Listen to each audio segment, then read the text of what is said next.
সন্মানীয় শিক্ষক শিক্ষয়িত্ৰীসকল, জনাইছোঁ এটা বিশেষ গুৰুত্বপূৰ্ণ খবৰ যে যিসকল গ্ৰেজুৱেট টিচাৰ বা হাইস্কুল শিক্ষক 2017 চনত 2/4/2017 চনৰ পিছত যোগদান কৰিছে আৰু বৰ্তমান লৈকে অৰ্থাৎ 2/4/2017 পৰা বৰ্তমানলৈকে যিসকল গ্ৰেজুৱেট টিচাৰ হিচাপে যোগদান কৰিছে হাইস্কুল বা হায়াৰ ছেকেণ্ডেৰী স্কুলত, তেওঁলোকৰ কাৰণে খুবেই গুৰুত্বপূৰ্ণ এইটো ভিডিঅ'। আপোনালোকে যদি চাই আছে তেতিয়া আপোনালোকৰ যিসকল এনেকুৱা শিক্ষক আছে 2/4/2017 চনৰ পিছত চাকৰিত যোগদান কৰিছে, তেওঁলোকলৈ এই ভিডিঅ'টো আগবঢ়াব। আৰু কিয় কৈছোঁ যে তেওঁলোকৰ দৰমহাৰ ক্ষেত্ৰত আচলতে বহুত এটা ডাঙৰ বিসংগতি হৈছে। তেওঁলোকে দৰমহা বহুত কম পাই আছে, গতিকে সেই সম্পৰ্কে আপোনালোকক জনাম। আপোনালোকে শেষলৈকে ভিডিঅ'টো ভালকৈ চাই যাব। তো এইটো চাব পাৰিছে যে এটা কেলকুলেশ্যন ইয়াত দিয়া হৈছে, comparison basic pay of graduate teacher under ROP 2010 and ROP 2017, অৰ্থাৎ 2010-ৰ ROP মতে যিসকল শিক্ষকে দৰমহা পাইছিলে আৰু 2017 চনৰ ROP মতে যিসকল শিক্ষক বা শিক্ষয়িত্ৰীয়ে দৰমহা পাইছিলে, তেওঁলোকৰ মাজত এটা তুলনামূলক বিশ্লেষণ দিয়া হৈছে। প্ৰথম চাওক, লিখা আছে ডেট অফ এপইণ্টমেণ্ট, পাৰ্চন এ বুলি লিখিছে যিসকলে 1/3/2015 চনত বা ইয়াৰ পিছত যোগদান কৰিছে, আৰু পাৰ্চন বি যিসকলে 1/3/2016 যোগদান কৰিছে, আৰু পাৰ্চন চি হ'ল যিজনে 2/4/2017 চনত যোগদান কৰিছে। তো ROP 2010 মতে ইনিচিয়েল বেচিক পে আছিলে, যিজন পাৰ্চন এ 1/3/2015 চনত যোগদান কৰিছিলে তেওঁৰ আছিল 9,960 টকা, আৰু 2016 চনত 1/3/2016 চনত যিজনে জইন কৰিছে ROP মতে তেওঁৰো ইনিচিয়েল বেচিক পে একে আছিলে 9,960 টকা, আৰু এইটো 17 চনৰ ক্ষেত্ৰত প্ৰযোজ্য নহয়। কিন্তু basic pay fixed under ROP 2017 মতে পাৰ্চন এৰ দৰমহা হৈছে 28,800 টকা আৰু পাৰ্চন বিৰ দৰমহা হৈছে 27,960 টকা। যিহেতু এক বছৰত এইখিনি ডিফাৰেঞ্চ হৈছিলে, আৰু ডিফাৰেঞ্চটো আছিলে যে বিৰ পাৰ্চনৰ ডিফাৰেঞ্চটো আছিলে, এইটো চাওক তলত লিখা আছে 840 টকা মাত্ৰ ডিফাৰেঞ্চ হৈছিলে। কিন্তু যিজন 2/4/2017 চনত যোগদান কৰিছে আৰু তাত চি মানুহজনৰ ROP 2017 মতে দৰমহা আছিলে 22,700 টকা, অৰ্থাৎ এই চি মানুহজনৰ যি বেচিক পে আছে তাৰ ডিফাৰেঞ্চ হ'ল 6,100 টকা। অৰ্থাৎ ইয়াত দেখা যায় মাত্ৰ 2 বছৰৰ ব্যৱধানত দৰমহাৰ পাৰ্থক্য হৈ যায় 6,100 টকা। কিন্তু আগৰটোত আপোনালোকে চাইছে 1 বছৰৰ ব্যৱধানত, অৰ্থাৎ 2015 আৰু 2016 এজনে যোগদান কৰিছে, তেওঁৰ দৰমহাৰ পাৰ্থক্য আছিলে মাত্ৰ 840 টকা। তাৰপিছত difference compared to person B, যে এ পাৰ্চনৰ দৰমহা আছিলে 840 টকা বেছি, কিন্তু চি পাৰ্চনজনৰ যিটো দৰমহা বিতকৈ কিমান কম আছিল, 5,260 টকা। অৰ্থাৎ 1 বছৰত দৰমহাৰ পাৰ্থক্য হৈছে 5,260 টকা। এইটো এটা বহুত ডাঙৰ বিসংগতি।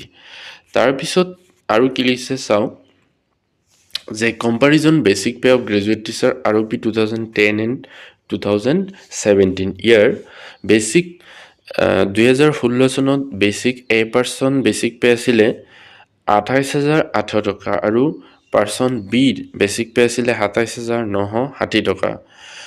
তো যিহেতু 2016 চনত চি পাৰ্চনজন যোগদান কৰা নাই, সেইকাৰণে এইটো দিয়া নাই। তাৰপিছত 17 চনত এ পাৰ্চনৰ বেচিক পে হৈ গ'ল 29,664 টকা, বি পাৰ্চনৰ 28,799 টকা, কিন্তু চি পাৰ্চনৰ 22,700 টকা। এ আৰু বিৰ মাজৰ ডিফাৰেঞ্চ 840, আৰু বি আৰু চিৰ মাজত ডিফাৰেঞ্চ 5,260 টকা। 18 চনত জি পাৰ্চনজনৰ বেচিক পে তেতিয়া হৈ গৈছিল 30,554 টকা, বি পাৰ্চনৰ 29,663 টকা, কিন্তু চি পাৰ্চনৰ বেচিক পে 23,381 টকা। অৰ্থাৎ এ আৰু বিৰ মাজৰ ডিফাৰেঞ্চ 865 টকা, কিন্তু বি আৰু চিৰ ডিফাৰেঞ্চ, অৰ্থাৎ বি আৰু চিৰ মাজৰ সময়ৰ ব্যৱধান কিন্তু 1 বছৰেই, কিন্তু দৰমহাৰ পাৰ্থক্য আছিলে 5,418 টকা।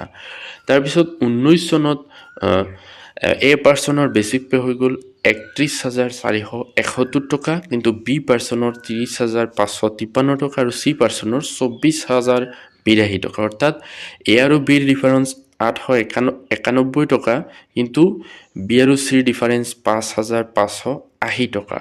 ঠিক তেনেকৈ 2020 চনত এ পাৰ্চনৰ বেচিক পে হৈ গ'ল 32,415, বি পাৰ্চনৰ 31,469 টকা, কিন্তু চি পাৰ্চনৰ 24,805 টকা।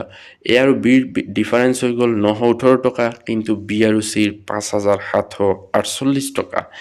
2021 চনত এ পাৰ্চনৰ বেচিক পে হৈ গ'ল 33,387 টকা, বি পাৰ্চনৰ 32,413 টকা, কিন্তু চি পাৰ্চনৰ বেচিক পে হ'ল মাত্ৰ 25,549 টকা। এ আৰু বিৰ ডিফাৰেঞ্চ 945 টকা, কিন্তু বি আৰু চিৰ ডিফাৰেঞ্চ হ'ল 5,920 টকা।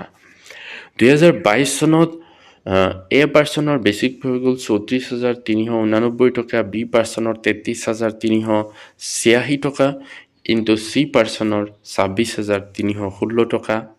এ আৰু বিৰ ডিফাৰেঞ্চ 974, কিন্তু বি আৰু চিৰ ডিফাৰেঞ্চ 6,098 টকা। 2023 চনত এ পাৰ্চনৰ বেচিক পে হ'ল 35,420 টকা, কিন্তু বি পাৰ্চনৰ 34,387 টকা, কিন্তু চি পাৰ্চনৰ হ'ল 27,105 টকা। এ আৰু বিৰ ডিফাৰেঞ্চ 1,003 টকা, কিন্তু বি আৰু চিৰ ডিফাৰেঞ্চ 6,281 টকা। 2024 চনত এ পাৰ্চনৰ বেচিক পে 36,483 টকা, বি পাৰ্চনৰ 35,419 টকা, চি পাৰ্চনৰ 27,918 টকা। গতিকে এ আৰু বিৰ ডিফাৰেঞ্চ 1,033 টকা, কিন্তু বি আৰু চিৰ ডিফাৰেঞ্চ হৈ গ'ল 6,469 টকা।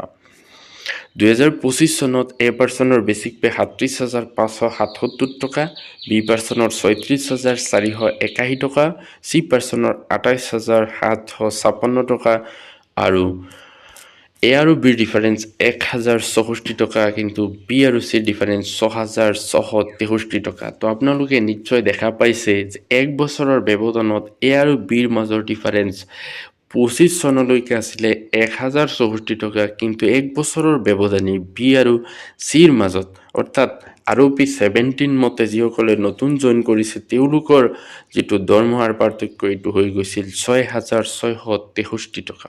বেচিক পেতেই ইমান পাৰ্থক্য, তো গ্ৰছ যিটো চেলাৰী তাত কিমান পাৰ্থক্য হৈছে এইটো চাওক।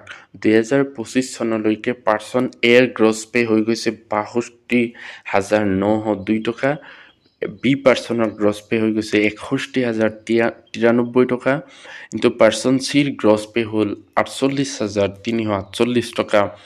অৰ্থাৎ এ আৰু বিৰ মাজৰ গ্ৰছ পে ডিফাৰেঞ্চ মাত্ৰ 1,809 টকা, কিন্তু বি আৰু চিৰ ডিফাৰেঞ্চ হৈ গ'ল 12,746 টকা। তো এতিয়া আপোনালোকে নিশ্চয় গম পাইছে যে 2017 চনত 2/4/2017 চনৰ পিছত যিসকলে জইন কৰিছে তেওঁলোকৰ যিটো বেচিক পে সেইটো 22,700 ধৰা হয়। এইটো আচলতে এটা বহুত ডাঙৰ অন্যায় আৰু সেইবাবেই তেওঁলোকৰ যিটো দৰমহা এইটো বহুত কম পাই আছে।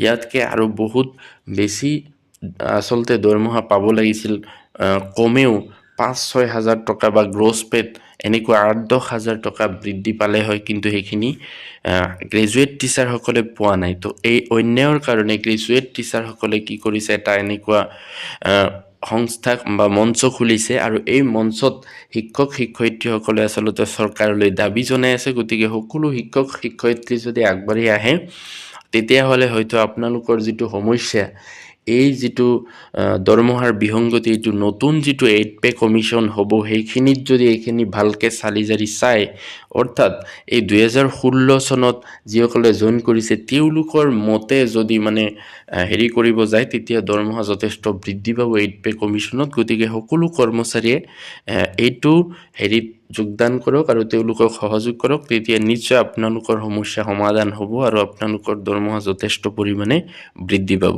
ভিডিঅ'টো যদি ভাল লাগে লাইক এটা কৰি দিব আৰু মোৰ চেনেলটো ছাবস্ক্ৰাইব কৰি থ'ব। Thank U.